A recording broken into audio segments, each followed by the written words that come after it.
Hola, muy buenas a todos y a todas. Hoy vamos a estar hablando de la autoconfianza y la autoeficiencia en el deporte.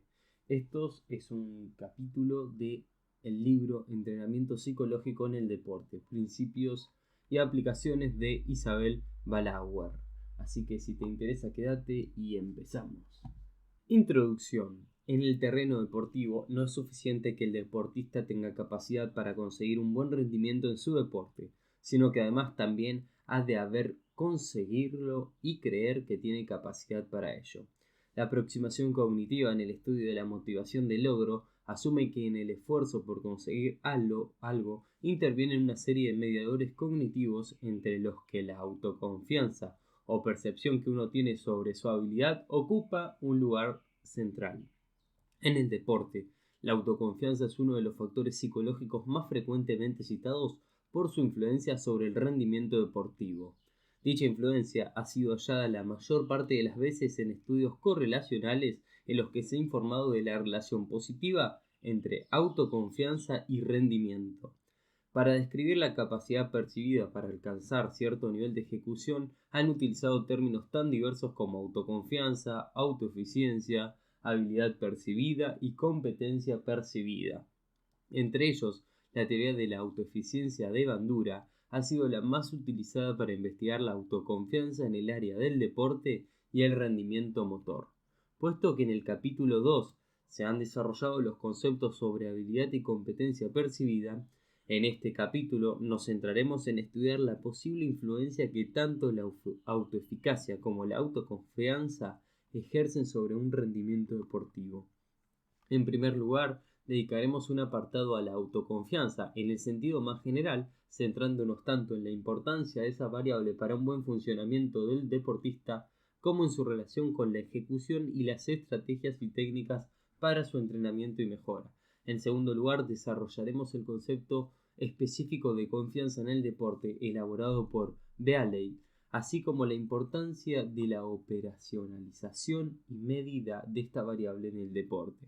Finalmente, trataremos el tema de la autoconfianza a través de la teoría de autoeficiencia desarrollada por Bandura y secundada por muchos investigadores en el terreno deportivo.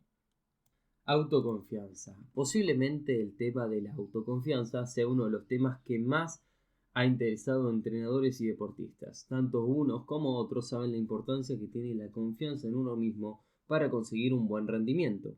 En términos generales podemos decir que si dos atletas se encuentran al mismo nivel de preparación física para realizar una carrera de 100 metros, en el resultado va a ser muy importante e incluso en algunos casos definitivo el nivel de confianza que ellos tengan para realizar una buena carrera.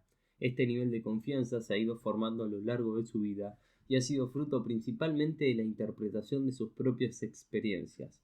Con ello, queremos decir que dos deportistas que hayan tenido el mismo resultado deportivo no tendrán necesariamente el mismo nivel de confianza en su deporte, sino que éste dependerá de la interpretación que hayan realizado de los mismos. Entonces, vamos a hablar de la relación entre autoconfianza y rendimiento. Tener confianza no garantiza al 100% que se realizará una buena ejecución, pero si no se tiene confianza es difícil que el deportista obtenga un buen rendimiento. En el mundo deportivo existen muchos errores a la hora de entender lo que es autoconfianza. Muchos deportistas y entrenadores consideran que tener confianza es creer que van a ganar la carrera, partido, etc. Y no solamente eso, sino que muchas veces, aun a pesar de que es evidente que no pueden ganar, se les anima diciendo que pueden hacerlo. Tener autoconfianza es tener una expectativa realista sobre lo que se puede conseguir. La autoconfianza está relacionada no con lo que los deportistas esperan hacer, sino con lo que los deportistas de forma realista esperan hacer. No nos referimos a lo que los deportistas le dicen a otros, sino a lo que los deportistas interiormente creen que son capaces de hacer. El nivel de confianza que los deportistas tienen en ellos mismos sobre sus posibilidades de conseguir resolver diferentes situaciones de su deporte afecta a los niveles motivacionales, al gasto energético, a las emociones y pensamientos positivos, a la habilidad de concentración, a la capacidad de lucha y esfuerzo, a la habilidad para manejar la presión, a la resistencia física, y a la probabilidad de lesionarse físicamente. Los deportistas que tienen confianza en ellos mismos normalmente se fijan objetivos más altos, actúan mejor en los momentos más difíciles y actúan mejor ante las adversidades.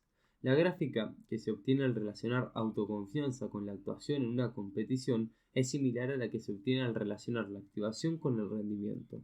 Como se puede observar en la gráfica de la figura 1, mucha confianza es igual de malo que poca confianza. Cuando existe exceso de confianza, el deportista cree que ya no tiene que seguir esforzándose para conseguir una buena ejecución y entonces puede fracasar. En las situaciones de exceso de confianza, el deportista se sobreestima y subestima el contrario o contrarios a la situación, etc. Suele suceder cuando se compite con deportistas de menor nivel. Al confiarse en exceso y perder el respeto a la situación, suele suceder que la concentración empieza a fallar y la ejecución empieza a empeorar. Si esto continúa durante mucho tiempo y el deportista o el equipo no reaccionan a tiempo, entonces el contrario o contrarios empiezan a crecerse y a obtener mejores resultados y consecuentemente a ganar también confianza en ellos mismos, de forma que lo que al principio parecía demasiado fácil se ha convertido en peligroso para el deportista o para el equipo. Cuando los deportistas tienen generalmente exceso de autoconfianza, de forma que creen que pueden hacer más de lo que realmente pueden, viven en un mundo de fantasía, confunden lo que es con lo que ellos les gustaría que fuese, evitan las situaciones en las que tienen que ponerse a prueba su propia valía y si necesariamente se enfrentan a las mismas y sus resultados son negativos, tienen dificultades en admitir sus errores. Son deportistas que suelen tener problemas con los entrenadores porque no aceptan sus propios errores ni en el entrenamiento ni en los partidos, y además generalmente no muestran interés por mejorar. Por otra parte, cuando la autoconfianza es baja, es difícil que el deportista se esfuerce todo lo que puede, ya que todas las variables que hemos indicado como características de la autoconfianza están disminuidas y ello influirá notoriamente en su rendimiento. Cuando la autoconfianza está en su nivel óptimo es cuando los deportistas establecen metas realistas basándose en sus propias habilidades. Los deportistas con autoconfianza juegan dentro de ellos mismos, saben lo que pueden conseguir y cuáles son sus límites, de forma que, en su establecimiento de metas, no se fijan metas poco realistas. Saben que tienen la habilidad para poder adquirir las competencias necesarias tanto físicas como psíquicas, para poder ir mejorando en su deporte y se esfuerzan por conseguirlo. Los deportistas que tienen autoconfianza saben que no tienen inmunidad contra los errores, sino que hay que seguir luchando para corregirlos. En este punto es fundamental tanto para los deportistas como para los entrenadores. El problema no está en los errores, sino en la forma de afrontarlos. En el mundo del deporte, todos cometen errores, pero no todos reaccionan igual ante los mismos. La lucha y el espíritu de superación es fundamental para adquirir confianza en uno mismo. Ahora bien, para que el deportista pueda ir viendo que supera y consiga aquello que se propone, es fundamental que su establecimiento de metas se realice correctamente. Es importante que las expectativas que tenga tanto el deportista como el entrenador sean acordes con las posibilidades y que las metas que se establezcan no sean imposibles de conseguir. Orientaciones para entrenar la autoconfianza. Para iniciar un entrenamiento sobre la adquisición y mejora de la autoconfianza, es importante que los deportistas analicen y tomen conciencia de las situaciones en las que han experimentado mucha o poca autoconfianza, así como aquellas en las que el nivel de confianza fue óptimo. Para orientar su análisis se les puede realizar preguntas como las siguientes. Cuando tiene dudas sobre sí mismo, ¿cómo se recupera a partir de los errores? ¿En qué momentos de su deporte tiene miedo o se siente muy inseguro? ¿Cuándo reacciona ante la adversidad? ¿Y cómo reacciona ante la adversidad? ¿Cómo se siente con exceso de confianza? Etcétera. Estas cuestiones nos sirven para averiguar en qué momentos confía en él mismo, en qué momentos está con exceso de confianza y en qué momentos con falta de confianza. En este análisis es importante que se analice la confianza que el deportista tiene en sí mismo en situaciones específicas de su deporte. Por ejemplo, en el tenis se le puede preguntar cuestiones tales como la confianza en tomar decisiones críticas durante un partido, servir y volear, centrándose a lo largo del partido. Restar, controlar sus emociones a lo largo del partido, realizar buenos servicios a lo largo del partido, subirse a la red, hacer dejadas, etc. Para ver el nivel de confianza en cada una de estas cuestiones se le puede pedir que conteste a las mismas, indicando si tiene la confianza necesaria, si no tiene suficiente confianza o si tiene demasiada confianza. A partir de los resultados de este análisis, podemos conocer cuáles son las áreas en las que habría que intervenir para que el deportista consiguiese su mejor nivel de confianza. Una de las técnicas que resulta muy útil para entrenar y conseguir el nivel óptimo de confianza es la visualización o práctica imaginada, puesto que muchas veces no es posible entrenar las situaciones que necesitamos entrenar, como por ejemplo jugar en una pista determinada rodeada de gente o jugar con un rival con el que se tiene poca confianza. La mejor vía para ello es realizar el entrenamiento a través de la práctica imaginada.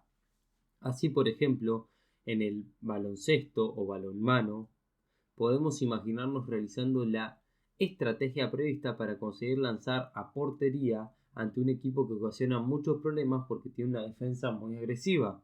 A continuación, en una tabla, se habla de una serie de pasos que permiten a los entrenadores trazar los objetivos para conseguir mejorar la imagen de autoconfianza en los deportistas. En esta tabla que les voy a leer, presentamos un ejemplo sobre la forma de responder de un jugador de tenis cuando comete un fallo importante en un partido. Por ejemplo, el jugador está jugando con precipitación, no prepara bien el golpe, lanza la pelota contra la red y falla.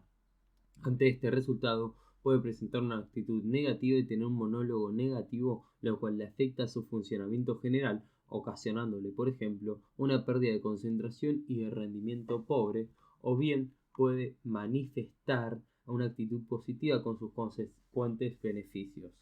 Así que vamos a leer la tabla 1. Variables a considerar en el entrenamiento de autoconfianza. Establecer metas realistas, evitar cuantificar el éxito atendiendo a metas de resultados, ganar o perder, y aprender a establecerlo en relación con la ejecución, tener autodisciplina en el entrenamiento físico y psicológico, una actitud positiva, o sea, vos mismo podés ser tu aliado. Si tu cuerpo responde como ganador, por dentro te puedes ver como tal. Si tu cuerpo va arrastrándose, tu imagen es negativa y facilita la actitud lo sea también. Pensar con confianza tiene que ver con mantener una actitud mental positiva y controlar los pensamientos a través del autodiálogo. Estar en buena forma física, sentir que se está bien preparado físicamente, tener un plan de juego, o sea, tener una estrategia general de cómo jugarle al contrario o a los contrarios, establecer tácticas para actuar en consecuencia, establecer una rutina anterior al partido. Es importante establecer los pasos que se van a dar en cada momento previo a jugar el partido, carrera, etc., puesto que eso va a ayudar a reducir la ansiedad.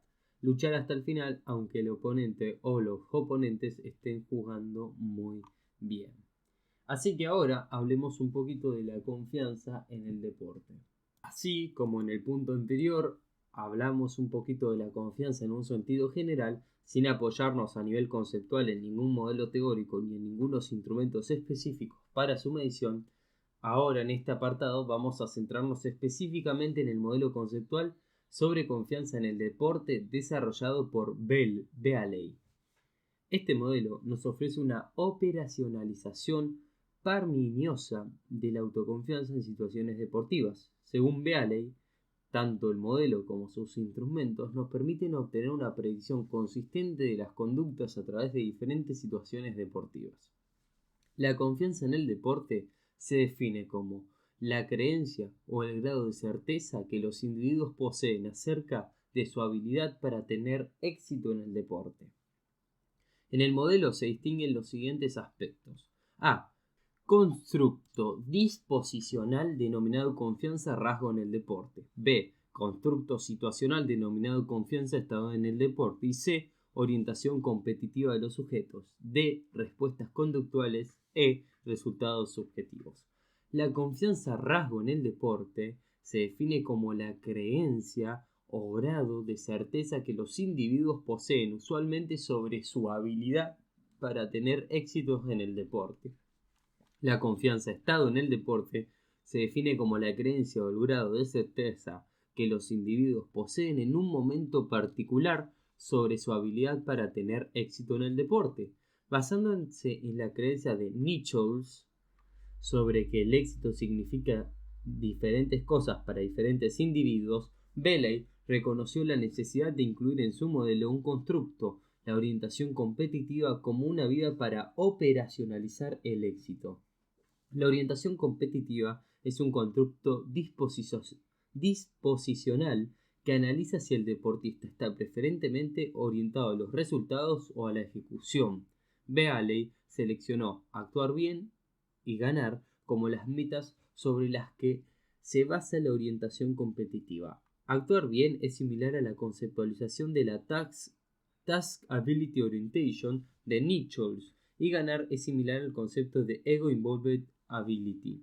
Aunque los deportistas pueden estar orientados hacia ambos tipos de metas, a través de las experiencias sucesivas en el deporte, puede que estén más orientados a los resultados o a la ejecución.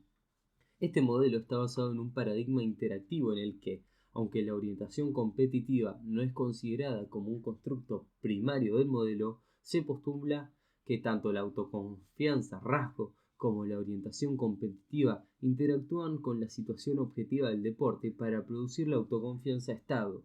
Se postula que las diferencias individuales en autoconfianza, rasgo y en orientación competitiva actúan como predictores de cómo percibirán los deportistas determinados factores dentro de una situación objetiva del deporte y el nivel de autoconfianza estado. Concretamente, se hipotetiza que la autoconfianza estado estará positivamente relacionada con la autoconfianza rasgo y la orientación a la ejecución, y negativamente relacionada con la orientación hacia los resultados. Por otra parte, la autoconfianza estado actuará como mediador más importante de la conducta. El modelo también predice que la autoconfianza rasgo y la orientación competitiva influirán y a su vez serán influidas por los resultados subjetivos. Medida de la confianza en el deporte. Bailey desarrolló 3 instrumentos para medir las relaciones representadas en su modelo conceptual. 1. El inventario de confianza en el deporte rasgo. 2. El inventario de confianza en el deporte estado. Y 3. El inventario de orientación competitiva. Para el TSCI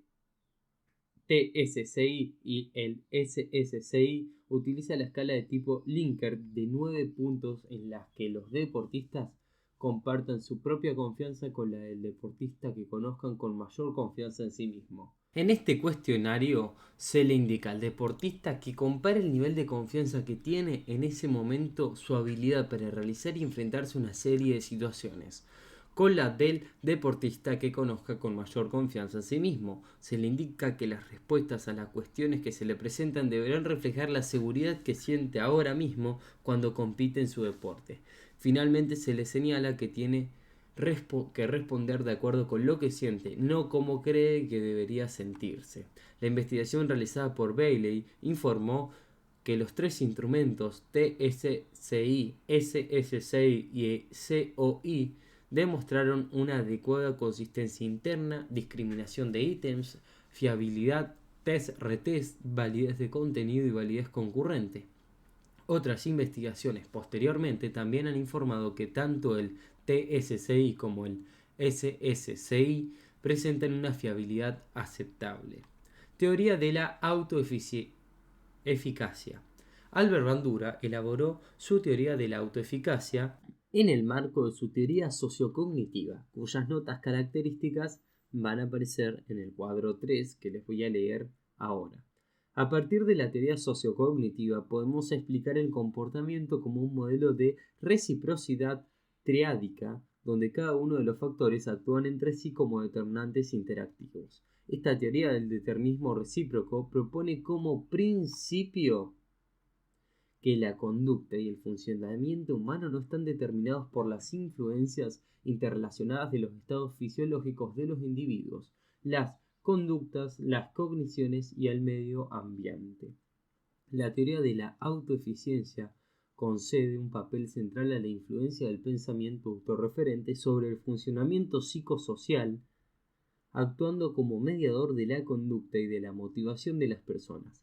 Los juicios que tienen las personas sobre su capacidad para actuar a un nivel determinado en una tarea concreta influyen en su conducta, esfuerzo, persistencia, etc., en sus patrones de pensamiento y en sus reacciones emocionales. La teoría de la autoeficacia parte de las distinciones conceptuales entre expectativas de eficacia o autoeficacia y expectativas de resultados o acción-resultados. Las expectativas de eficacia se definen como la creencia de que uno es capaz de ejecutar con éxito un determinado comportamiento requerido para obtener unos determinados resultados.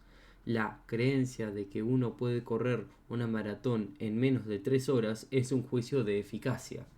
Ahora vamos con el cuadro 3.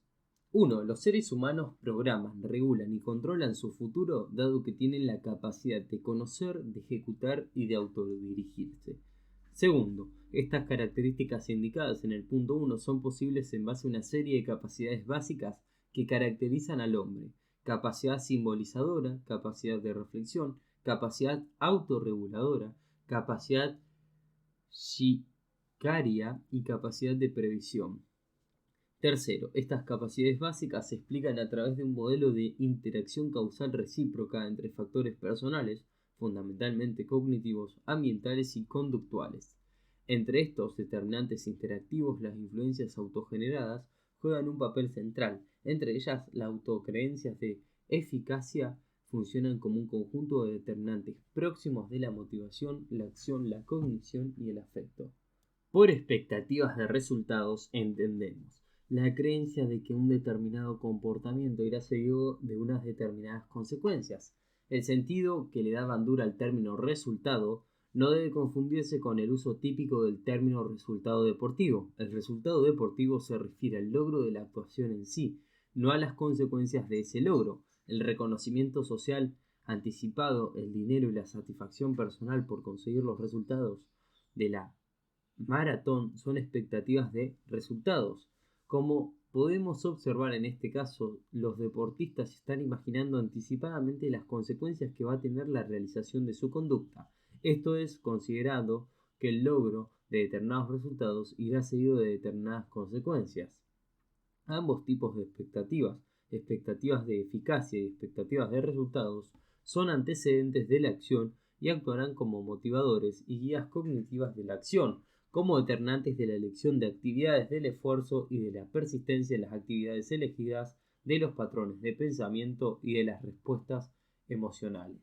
Cuando los deportistas tienen una alta percepción de eficacia y el medio que les rodea refuerza sus acciones, entonces estos desarrollarán acciones seguras y adecuadas a la situación.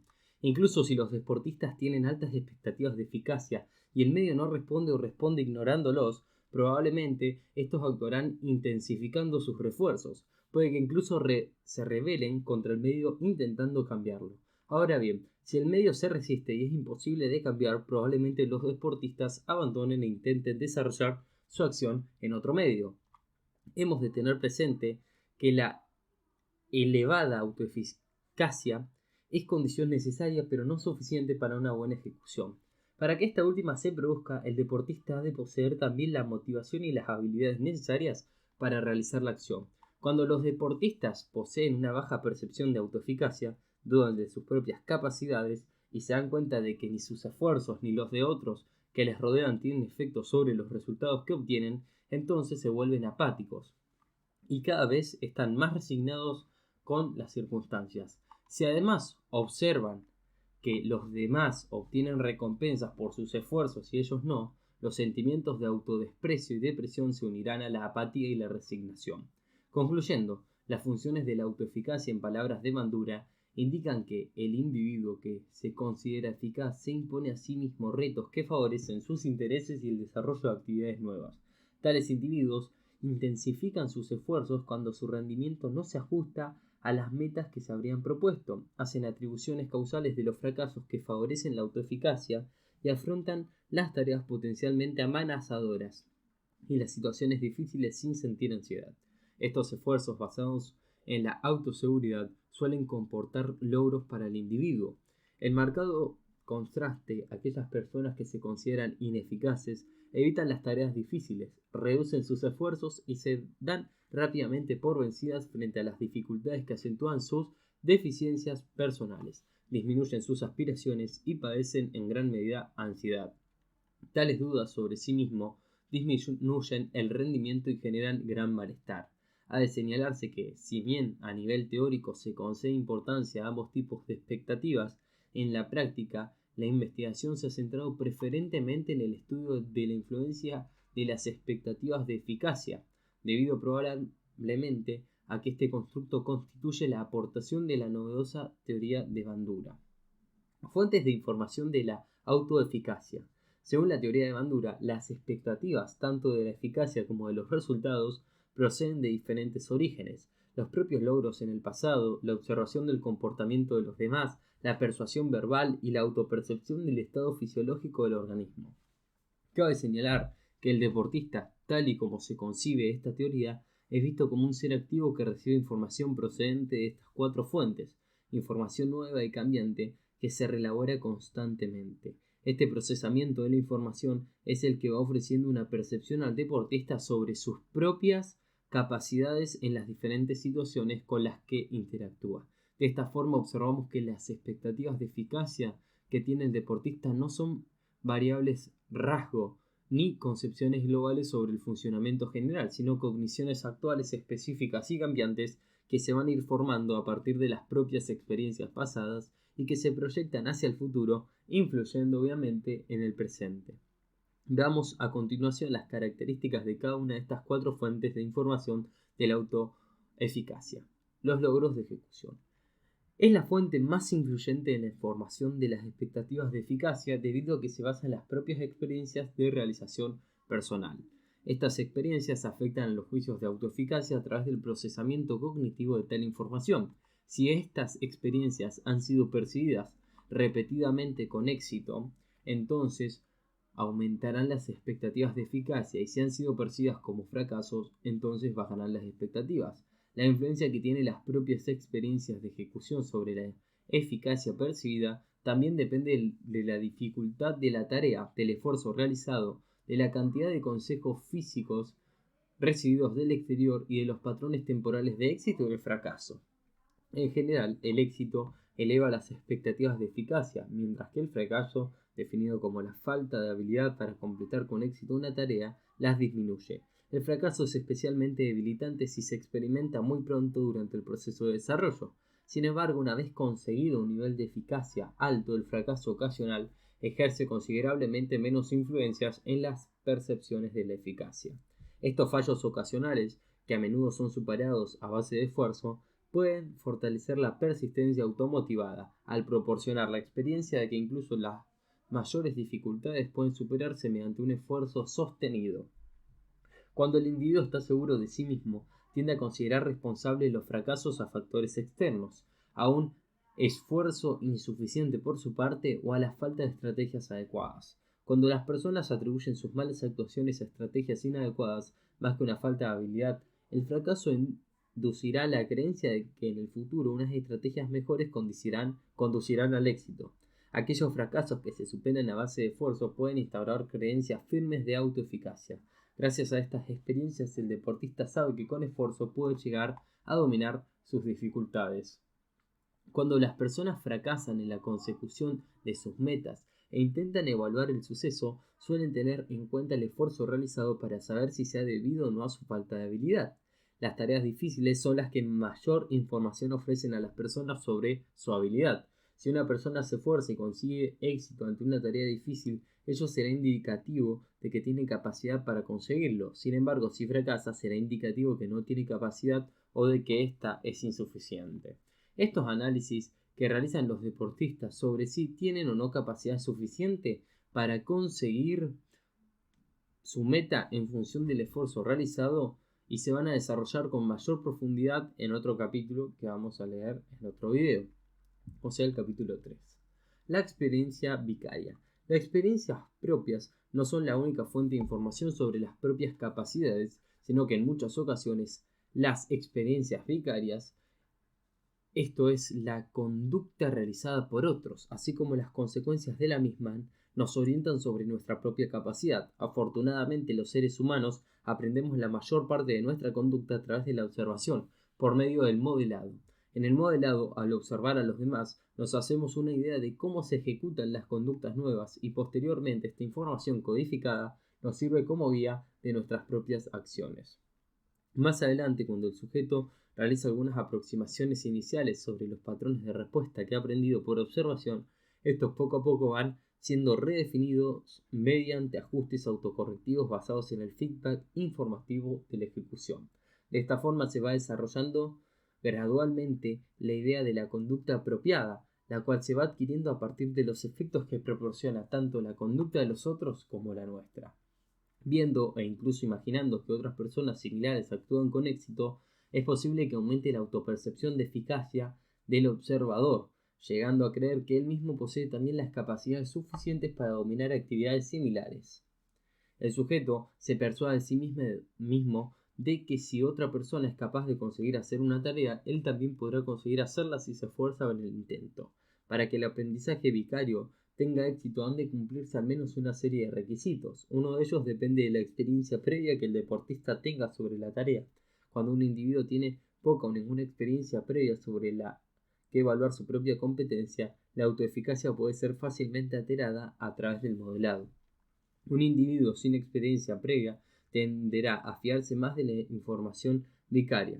Otro de los requisitos es el nivel de experiencia del modelo. Estudios específicos sobre el modelado indican que las expectativas de resultados mejoran cuando existe un modelo similar o diversificado.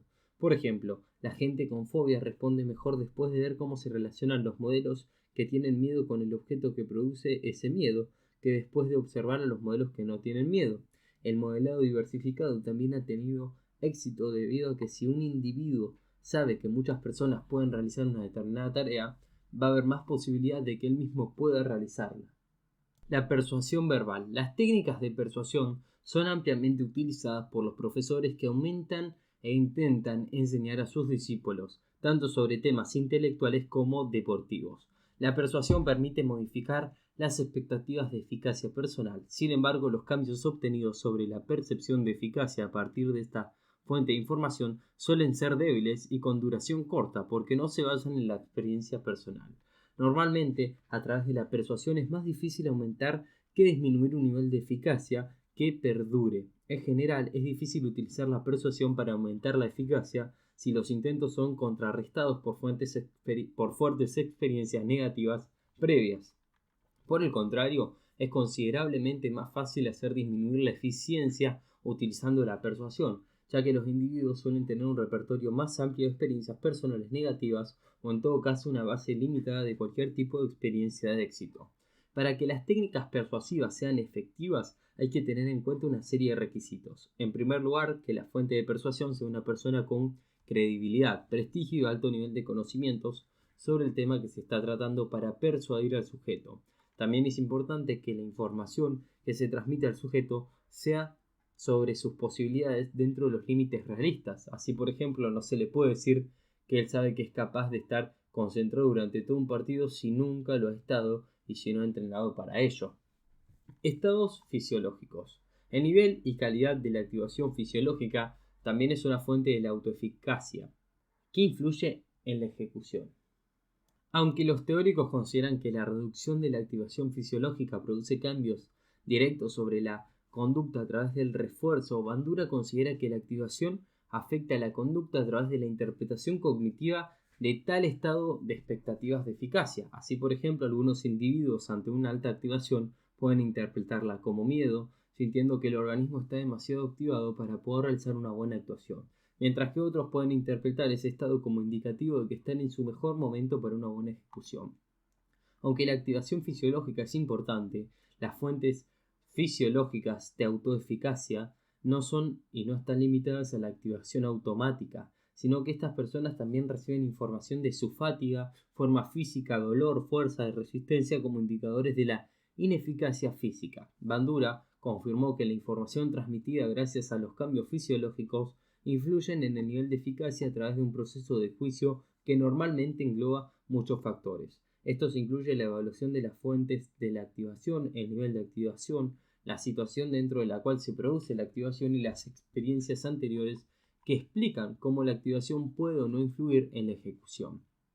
Este proceso se complica debido a que es el nivel relativo de activación el que funciona como indicador de la ejecución y no meramente la presencia de cambios en el estado fisiológico. La cantidad de activación necesaria para la ejecución óptima será determinada por la tarea, la persona y la situación. Si un individuo detecta que la cantidad de activación es excesiva, será probable que experimente una disminución gradual de su eficacia, porque la activación que superaba el umbral óptimo normalmente afecta negativamente a la capacidad de la ejecución.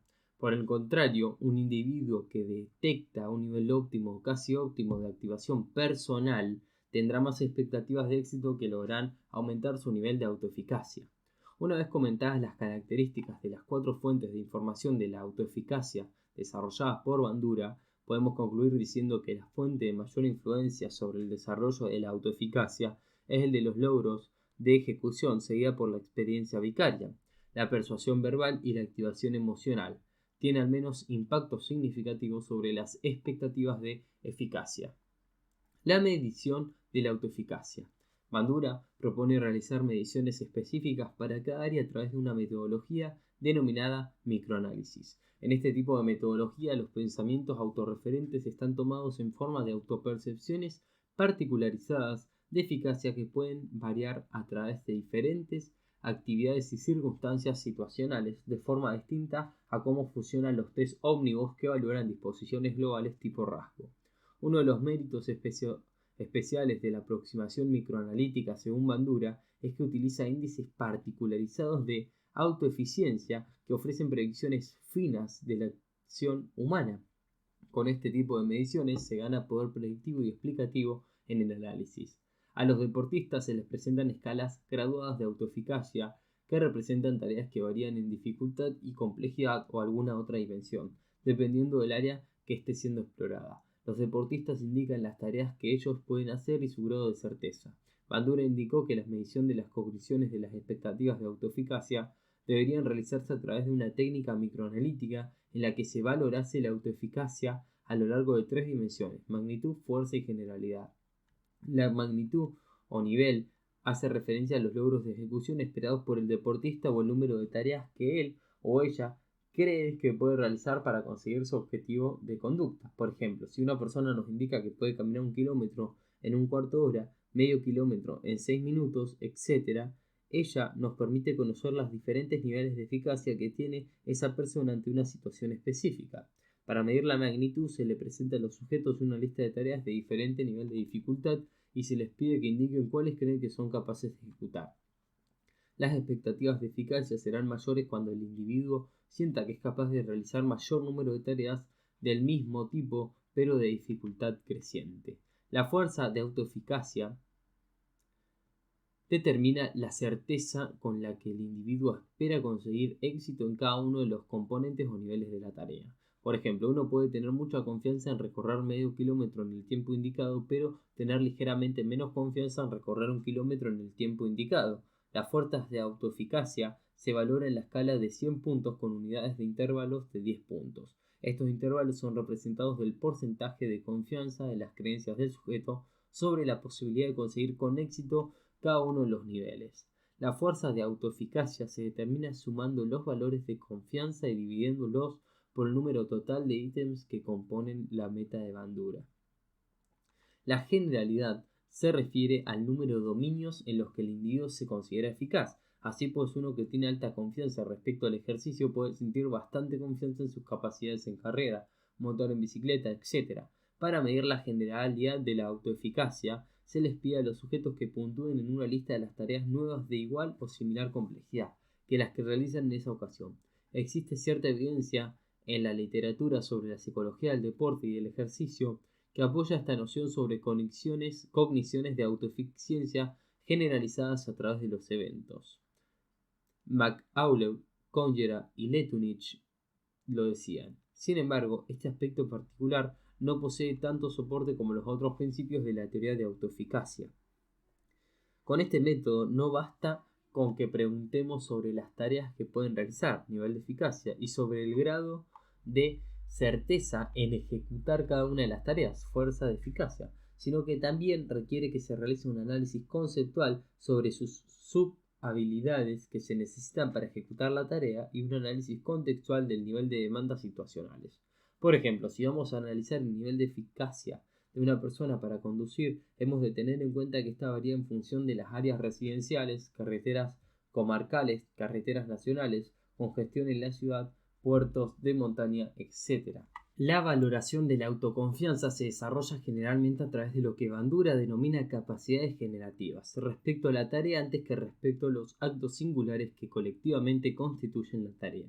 Si queremos conocer la percepción de eficacia de un sujeto para conducir en coche, no le preguntamos si sabe darle a la llave de contacto y poner el motor en marcha, cambiar de marchas, etc., sino que nos interesa conocer si puede conducir bien el coche en lugares con diferentes niveles de dificultad. Así, por consiguiente, en el ejercicio podemos profundizar más en el análisis pidiendo al deportista que señale si se siente capaz de lanzar una personal cuando van por debajo en un punto en el marcador y son los últimos minutos del partido. El análisis de la relación existente entre las autopercepciones de eficacia y los logros de ejecución pueden cuantificarse de varias formas. 1. Mediante correlaciones entre puntuaciones globales de eficacia y los logros de ejecución. 2. A través de grados de congruencia entre la autopercepción de eficacia y los logros. 3. Mediante el microanálisis de la congruencia, calculando la probabilidad de logros de ejecución en función de la fuerza de la autoeficacia percibida. Estos tres indicadores revelan una estrecha relación entre autopercepciones de eficacia y las ejecuciones. Al desarrollar la autoeficacia a través del modelado participante, experiencia vicaria, afrontamiento cognitivo o mediante la eliminación de las respuestas fisiológicas de ansiedad. La medición de las cogniciones de la autoeficacia se puede llevar a cabo atendiendo a las siguientes dimensiones: su relación temporal con las acciones, su especificidad y sus exigencias de inferencia. A. Medición del pensamiento valorando su relación temporal. El pensamiento se puede medir antes, durante o después de la conducta. Las mediciones anteriores a la conducta son las que proporcionan los datos más válidos para determinar su identidad como antecedentes causales de los efectos de las acciones. Es conveniente registrar el pensamiento antes o durante la ejecución, utilizando para ello medidas específicas del momento en que estos se producen espontáneamente. La evaluación de los pensamientos antes de la ejecución evita que se produzcan las posibles distorsiones que por dificultades en el recuento y recuerdo provocarían mediciones retrospectivas. Las intuiciones retrospectivas sobre la causalidad de los hechos no ofrecen información fidedigna sobre lo sucedido, sino más bien producen nuevos pensamientos. B. Especificidad en la medición del pensamiento. Para que una medida del pensamiento resulte útil, ha de ser lo suficientemente particularizada como para permitir obtener las cogniciones importantes. Y C. Las exigencias de inferencia hacen referencia a que el proceso de medición que se aplique no deberá modificar el curso normal del pensamiento del sujeto ni inducirá nuevas ideas del mismo. Las técnicas se limitarán al registro de los pensamientos sin influir en el pensamiento ni en la acción posterior. La evaluación de la autoeficiencia percibida a través de actividades cognitivas presenta problemas especiales debido a que no siempre son observables las operaciones cognitivas necesarias para resolver determinadas tareas. Como se utilizan operaciones complejas para resolver tareas fáciles, las apariencias pueden resultar engañosas. A pesar de los problemas y limitaciones que esta técnica de medición puede tener, nos permite realizar microanálisis del grado de congruencia entre las autopercepciones de eficacia y de acción en el nivel de tareas individuales. Concluyendo, podemos decir que en la evaluación de la autoeficacia realizamos dos análisis diferenciales: un análisis de las expectativas de resultados y otro sobre las expectativas de la eficacia de los sujetos hacia la tarea concreta que van a realizar. En la evaluación de las expectativas de resultado, generalmente se atiende a los beneficios que obtendrá el sujeto de la realización de dicha tarea. Generalmente, en este caso, los beneficios provienen del medio externo y dependen más de otros que del esfuerzo y habilidades personales. Para su evaluación se utilizan generalmente escalas de autoinforme. En el área de la competición deportiva se les pregunta si creen que ellos les ofrecerá dinero, fama, estima social. La medición se suele realizar en periodos distintos en función del ámbito en el que se trabaja. Si una área donde se va a intervenir puede tomar las medidas al inicio, durante y después de la intervención. Ahora bien, aunque no se aplique el tratamiento, también pueden tomarse las medidas con esa periodicidad. Por otra parte, en lo que respecta a las expectativas de eficacia, el psicólogo o el entrenador analiza los pensamientos de autoeficacia a través de 3 dimensiones señaladas: magnitud, nivel, fuerza y generalidad. El psicólogo o entrenador formulará las preguntas de evaluación en función de la tarea a medir y respecto a ella se le preguntará al sujeto si se siente o no capaz de realizarlo. El número de tareas que se siente capaz de ejecutar, tareas crecientes en dificultad, es el nivel de expectativas de eficacia. Por otra parte, sobre aquellas que se siente capaz, analizamos en qué grado y ello se mide en una escala de 0 a 100 puntos con intervalos de 10 puntos. La fuerza de las expectativas de eficacia equivale a la suma total de las puntuaciones de cada escala. En los trabajos de intervención, las expectativas de eficacia suelen medirse al comienzo del tratamiento, después de la evaluación de pretratamiento y al final, generalmente antes y después de la evaluación post-tratamiento. El interés fundamental es conocer si se produce el cambio de autoeficacia con la intervención y cómo predice la teoría. Estudio de las relaciones entre autoeficacia y la ejecución. Posiblemente uno de los principales intereses de los deportistas y de los entrenadores sobre este tema reside en conocer si la autoeficacia influye sobre el rendimiento en el deporte. Los estudios realizados para analizar dicha relación se han desarrollado fundamentalmente siguiendo el concepto de eficacia individual, siendo muy pocos los que se han llevado a cabo a partir del concepto de eficacia colectiva. Por ello, comentaremos en primer lugar los resultados más sobresalientes sobre la autoeficacia individual para expresar a continuación a señalar los existentes sobre autoeficacia colectiva. Las investigaciones sobre autoeficacia y ejecución tanto de tareas en actividad física como en el deporte informan que la relación que se establece entre ambas variables es positiva. En estas investigaciones se han seguido y conseguido los criterios de Bandura para diseñar las mediciones específicas de autoeficacia para la tarea o deporte que se lleva a cabo para el estudio. De las 3 dimensiones de la autoeficacia propuestas por Bandura, nivel, fuerza y generalidad, la que predomina en estos estudios es la fuerza de la eficacia. Otro de los instrumentos que se ha utilizado en la investigación, aunque con menor frecuencia, es el cuestionario de autoeficacia física de Rickman. La escala PS, que es la de Rickman, fue desarrollada por Rickman, Robbins, Thornton y Canterell, dándole el nombre de escala de autoeficacia física. El propósito de los autores consistió en diseñar un cuestionario que midiese las diferencias individuales en la habilidad física percibida, PPA, y en la confianza de los sujetos en su autorrepresentación física, PSPC. La subescala PPA evalúa la percepción que tienen las personas sobre sus habilidades físicas y la subescala PSPC mide la confianza en la autorrepresentación física. Los estudios que han analizado la relación entre autoeficacia física y la ejecución han informado que estas variables están relacionadas positivamente. Sin embargo, la autoeficacia física ha mostrado menor valor predictivo que instrumentos diseñados específicamente para la tarea. Estos resultados apoyan la aserción de Bandura relativa a que las medidas específicas de autoeficacia son mejores predictores de conducta y ofrecen mayor valor explicativo para las medidas generalizadas. Por otra parte, mientras que las investigaciones correlacionales en el área de la actividad física y del deporte han apoyado las relaciones de eficacia y la ejecución, aunque sin esclarecer la dirección de la influencia, los estudios experimentales han intentado dilucidar las relaciones causales entre estas dos variables planteadas en la teoría de Bandura. Los resultados obtenidos en estos estudios experimentales sugieren que podemos considerar a la autoeficacia como un mecanismo cognitivo necesario e importante para explicar la ejecución motora, pero que esta variable por sí sola no puede dar cuenta de todos los cambios conductuales. Además, la autoeficacia individual, Bandura también elaboró el concepto de autoeficacia colectiva. Este constructo constituye autoeficacia individual y suele definirse como la percepción que se tiene del grupo de su propia competencia. Sin embargo, debido a la poca investigación que se ha realizado sobre las relaciones de la autoeficacia colectiva y la ejecución, todavía no existen relaciones concluyentes al respecto. La autoeficacia como mecanismo de cambio.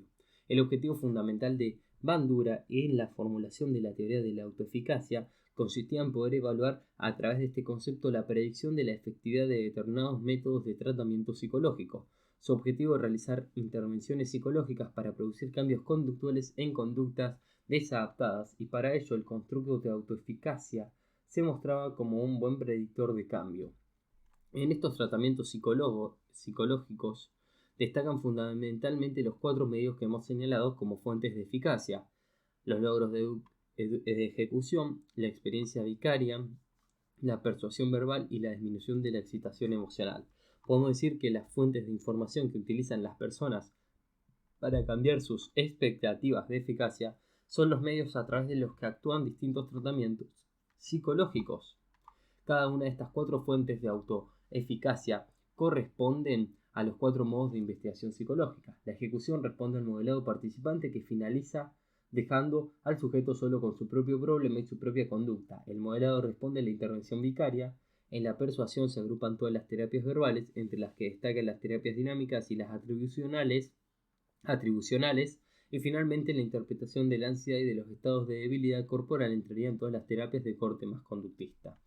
También es importante señalar que cada uno de estos 4 procedimientos no generan la autoeficacia de la misma forma. La ejecución genera la autoeficacia únicamente cuando el sujeto interpreta que sus propios logros se deben a su propia capacidad y no a las ayudas externas o circunstanciales, por ejemplo al entrenador o a los espectadores. La persuasión, como hemos señalado más arriba, es eficaz y la fuente es de alta credibilidad. La activación fisiológica que genera ansiedad o fatiga únicamente dejará de funcionar si cuando la persona abandone su inferencia de incapacidad. Por último, el proceso que permite que se adquiera la autoeficacia a través del aprendizaje vicario es la comparación social. En el área de la actividad física y el deporte se han realizado varias investigaciones en lo que se analizaban si se producían cambios en la autoeficacia a través de la influencia de las 4 fuentes de información señaladas por Bandura. Veamos algunos de los resultados sobre el tema. Para mayor detalle, acudir a la revisión realizada por Ballauer. Los logros en la ejecución y la autoeficacia. La investigación en deporte y la actividad física ha demostrado que las técnicas basadas en la ejecución parecen ser efectivas para mejorar las creencias de autoeficacia y ejecución. La mayoría de los trabajos han confirmado la superioridad de la ejecución sobre las otras fuentes del juicio de autoeficacia. Feltz y Reiser hallaron que mientras el feedback verbal por sí mismo no ejercía una influencia suficiente para aumentar o disminuir las expectativas de autoeficacia, la experiencia personal y la ejecución de la tarea resultó ser de información muy influyente. Experiencia vicaria y autoeficacia. Algunos estudios han demostrado que el modelado facilita el rendimiento de distintas tareas motrices, Feltz lo decía, y que eleva las percepciones de autoeficacia respecto de dichas tareas. En estos estudios se ha realizado tanto modelado en vivo como filmado y se ha comprobado que la efectividad del modelado sobre las percepciones de autoeficacia depende tanto de las variables del observador como de las características del modelo. Dentro de las variables del observador parece ser que la observación de otros individuos realizando una tarea es una fuente importante de información cuando los observadores nunca han realizado la tarea o cuando han tenido poco contacto con ella. En cuanto a las características del modelo, la investigación ha demostrado que el estatus de modelo y su competencia mediatizan los efectos de la influencia del modelado. En este sentido, las investigaciones de Link y Feltz demostraron que los sujetos que observaban tanto un maestro con habilidad como un compañero con habilidad ejecutaban mejor y tuvieron experiencias autoeficacias más alta que los sujetos que observaban a un maestro no habilidoso o a un compañero poco habilidoso. McCullough demostró que los sujetos que observaron a un modelo con alto estatus rindieron por encima de los sujetos que observaron a un modelo con bajo estatus. Otras investigaciones han demostrado que la similitud del modelo con los observadores en cuanto al nivel de ejecución o características personales condiciona la efectividad del modelado. Concretamente, Brown y Inoue hallaron que los modelos similares fueron más efectivos a la hora de influir a los observadores de los modelos diferentes a los observadores. Gould y Weiss examinaron los efectos de la similitud del modelo en la resistencia muscular y la autoeficacia. Los resultados revelaron que los sujetos que observaron un modelo similar realizaron un esfuerzo muscular durante un tiempo significativamente mayor que los que contemplaron un modelo distinto o no contemplaron ningún modelo. Además, los sujetos con modelo similar tuvieron creencias de autoeficacia más altas y más fuertes que los sujetos con modelos diferentes. Persuasión verbal y autoeficacia. A nivel empírico, son pocos los trabajos que han explorado la influencia de la persuasión verbal en los juicios de autoeficacia. Los resultados obtenidos en el área de la actividad física y el deporte, aunque no son concluyentes, apoyan el enfoque de Bandura al encontrar que el grado de influencia de la persuasión verbal sobre la autoeficacia depende por un lado de la credibilidad y el prestigio del persuador y por otro de las experiencias que el sujeto tiene con la tarea. Estados fisiológicos y autoeficacia. En el campo de la actividad física y el deporte han sido pocos los estudios que han investigado la influencia de los estados fisiológicos sobre la autoeficacia. Algunos trabajos han encontrado relaciones entre las expectativas de autoeficacia y los estados emocionales del sujeto, como felicidad y tristeza, aunque esta variable no demostró ser predictiva de las experiencias de autoeficacia. Conclusiones. En este capítulo y en este episodio hemos presentado dos de los marcos teóricos desarrollados para analizar la autoconfianza en el área de la actividad física y el deporte, la teoría de la autoeficacia de Albert Bandura y el modelo de confianza en el deporte de Begaley. Aunque el modelo de Bandura se muestra prometedor para explicar la ejecución deportiva, todavía se necesitan trabajos experimentales que nos ayudan a entender exactamente el papel que juega esta variable en el rendimiento deportivo. Los resultados obtenidos hasta el momento indican que la autoeficiencia actúa como un mecanismo cognitivo necesario e importante para explicar la ejecución en el área de la actividad física y el deporte, pero lo que hace falta es seguir investigando su relación con otras variables como la ansiedad, ya que la autoeficacia por sí sola no puede dar cuenta de toda ejecución. Respecto a la forma de medir la autoeficacia, las investigaciones parecen apoyar las mediciones microanalíticas de esta variable, puesto que cuando se han utilizado comparativamente cuestionarios diseñados específicamente para la tarea y cuestionarios generales tipo rasgo, como la escala de autoeficacia de Richman, los primeros se muestran mayor poder predictivo que los segundos. En cuanto a las principales fuentes de información de la eficacia, parece ser que el tipo de información más influyente es la procedente de la propia actuación en el pasado, seguida de la información vicaria y de la persuasión verbal. La influencia de la información vicaria está medida por las variables como las características del modelo y los resultados que éste obtiene, y el efecto de la persuasión verbal sobre la autoeficacia depende de la credibilidad y prestigio del persuador y de la experiencia previa del sujeto con la tarea en cuestión. Cabe señalar que aunque el modelo de Bealey es una aportación interesante tanto a nivel teórico como de operacionalización de la confianza en el deporte y sus instrumentos de medida, cuenta con algunas limitaciones en la forma de medir la autoconfianza y todavía se ha realizado poca investigación que haya puesto a prueba el modelo. Por ello consideramos que tanto los entrenadores como psicólogos que vayan a dirigir programas de entrenamiento de la autoconfianza es conveniente que se apoye en el modelo de Bandura y que el de Bealey se continúe poniendo a prueba desde el área de la investigación. En general, esto es un campo prometedor tanto en la teoría como en la investigación y la aplicación, que ha contestado ya algunas preguntas, pero que todavía quedan otras muchas por resolver.